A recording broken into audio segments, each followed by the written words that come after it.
This week, I made 7 traditional Japanese desserts, and instead of giving you a step-by-step guide for making them, I wanted to focus more on talking about what they are. With that being said, you can still check the description for the recipe. Now the first treat I made is called Daifuku, which literally translates to great fortune. We have bean paste and mochi on the inside with a nice strawberry placed on top. You'll want to wrap them like little dumplings, and the sooner you accept that you're gonna get your hands dirty, the sooner you'll get that perfectly round shape. The second dessert item we have is dango, which is made up of 3 mochi balls on a stick.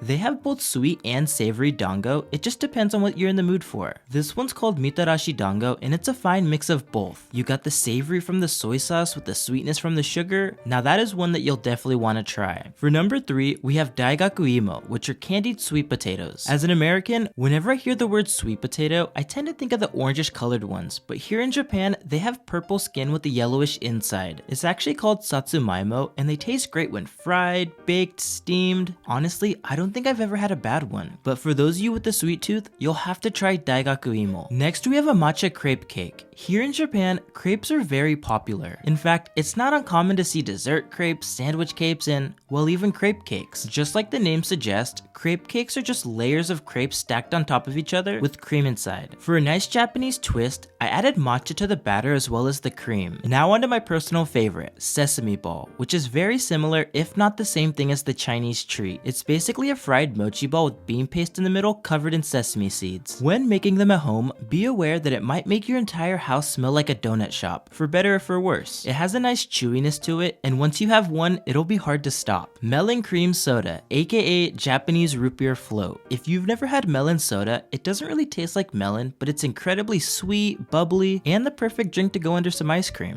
Last but not least, we have fluffy pancakes. This was by far the hardest to learn how to make, but also the most rewarding. Unlike traditional pancakes, this one was incredibly fluffy, and it was almost like biting into a cloud. Not that I would know what that's like, but they're jiggly and just look kind of cool. Basically, you're just whisking the egg whites until they get all fluffy, and then you mix that into the pancake batter. You'll want to move fast or else they'll slowly flatten. Out of the 7 desserts, which one would you want to try the most?